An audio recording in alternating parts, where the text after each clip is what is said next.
Welcome to Cooking with Nikki. Today we'll be making Pibil pork.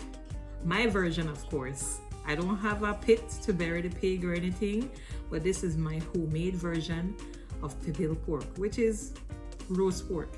So come, let me show you how I do this. We're going to be using the crock pot. It's an easy, simple meal. Set it and forget it. And it could be used in many different variations of for sandwiches. If you want to put it with fried plantain, you want to use it in a taco, eat it with some rice, whatever you want to eat this with, it goes really well with whatever sides you want to add to it. So come, let me show you how I do this. So what we have here is a pork shoulder. It has the skin and everything. So what I did is I cut the skin back. We're going to keep this on here because we're going to get this nice and crispy. So I punctured the meat because we're gonna stuff it with all the onions, the cilantro, and so on.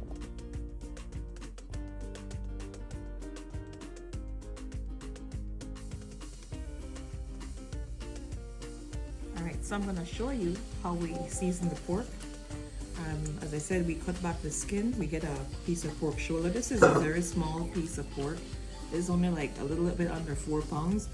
You would actually need at least a 6-pound piece. This is gonna be really small, but you know, it's just for 2 people. So, you know, I didn't want to get too much of a big piece, but you could always get a bigger piece of pork if you're doing this. I would say get at least a 6-pound, as I said. All right. Start first by putting the Worcestershire sauce on top,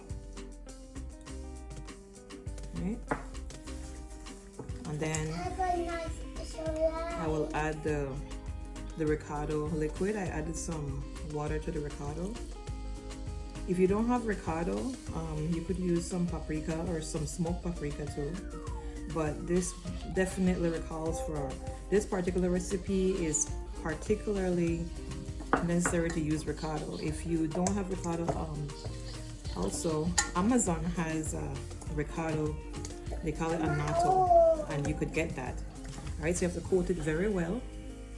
All right, so we have it coated very well here. I got a more shallow container here so you could see what I'm doing a little bit better. All right, so you see all these holes here. We're gonna stuff them.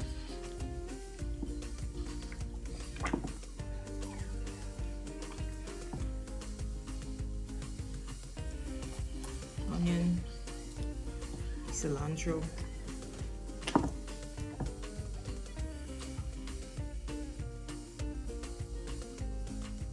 all right, so once you've completely rubbed this down with all the seasoning, we stuffed it, you put it in the fridge to marinate, cover it down properly for at least 2 to 3 hours. If you could do this from the night before, it's gonna taste even better. And then what we're gonna do next is gonna add it to the crock pot. You know why I came up with this version? It's like, because you know when they make that Pibil pork under the ground, they usually have banana leaves or plantain leaves available, and they wrap the meat in it. So this is kind of where we're going with this in a homemade version, right? So I placed the pork in the crock pot, skin side up. I'm gonna lay a couple more pieces of banana leaves on top because what we want to do is basically wrap the meat in the banana leaves, right? So we put some more on top. And with these banana leaves, what I do, they last a very long time. When I buy them in a store over here, I'm in Brooklyn, and I keep them in the freezer. So, you know, you see they're in pieces, but it still works, right? I'm gonna add, so this adds so much flavor to this. All right, so my slow cooker here, I have it in here, covered up. I'm gonna put this on right now. This will take at least 4 hours. It all depends, but you watch it until it gets tender. It all depends if you put the dial on high or low. Right now I can't figure out. I have to try and figure out which way is high or low on this, because it's a very old crock pot and I've had this a very long time. All right, so look at this. This is done. You see the skin is nice and soft. Everything else is tender. It's already breaking apart. So what we're gonna do is put this in the oven now so that it gets a nice brown on it. Right? Alright, so here we are. This is the pork. You could eat it just like this, but I'm gonna get a nice brown on it. Very hot. Yes, it's very hot, Lucas. So we're gonna put this in the oven for about 10 to 15 minutes, maybe even longer, but we want this skin to get a nice crisp on it. All right, so what I have here is the rest of gravy that came off the pork. Probably gonna skim off a little bit of this oil, but I'm gonna put this on the stove to cook down and get nice and thick. Oh my gosh, look at this. It smells wonderful too. Can't wait to dig into this. Take a look at this meat. How tender it is. And it's falling off the bone. Look at that. I'm gonna assemble these tacos first. But take a look at this pork. I added the gravy back to it. But look how it's falling apart. And look at that nice skin.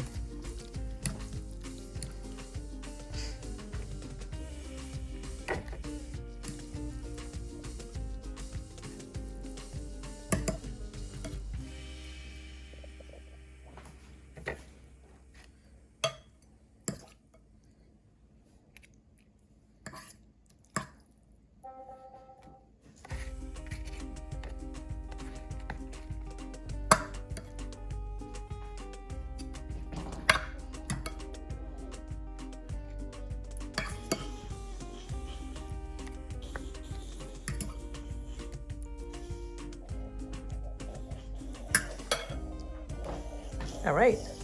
Oh, Lucas is waiting for tacos. Oh, I need tacos time. Yeah. Put the meat in here. I'm gonna add a little bit of coleslaw.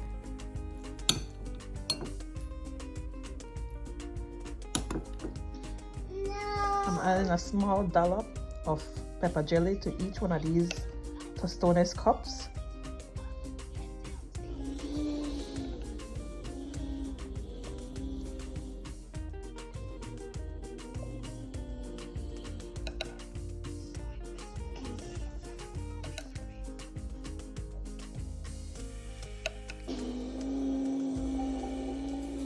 Let's try the tacos first. Oh, these are loaded.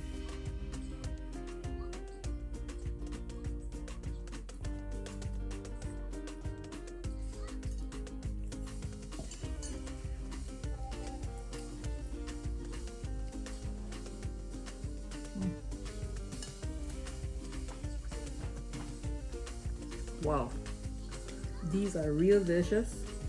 They're messy, but they're delicious. This reminds me of those food truck tacos, but even better.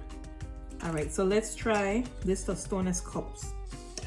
It has the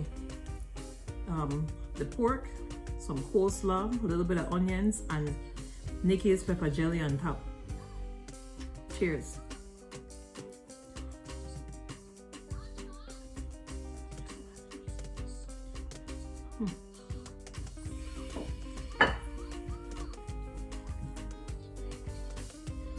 This is perfect. Perfect. A little bit of spice, sweetness, saltiness from the pork, the coleslaw, creaminess cuts the fat in that pork. Delicious. A wonderful hors d'oeuvre, a snack. You could use it as a dinner. Well, this is really good. You know why I decided to make this? Because I remember my dad used to take us up the river. We used to live close to the riverside, and one time we were driving up the river, and I think we were passing, I don't even remember if I said boom, I'm not sure, but there were some people that were making pibil, and they stopped us. They said, come on, come for some. And it was some fresh corn tortillas and the pibil, just that, nothing else it needed. And I think I was about maybe 8, 9, but I still remember exactly how that tastes. So sometimes I like to recreate memories of things that, you know, I've tasted in my childhood, or just reminds me of home. And this is one of the things that does that for me. This is a must-try recipe. It is beautifully seasoned, slow cooked. That pork is falling off the bone. You can actually, if you make a bigger piece of pork, you could actually freeze some of it and reuse it for something else, or you could make burritos, some tortas, sandwiches. It's the choices are endless when it comes, and of course tacos. So you have so many options when you're doing this. So once again, thank you for cooking with me, and I hope you try this recipe. Remember to like this video and subscribe to my channel.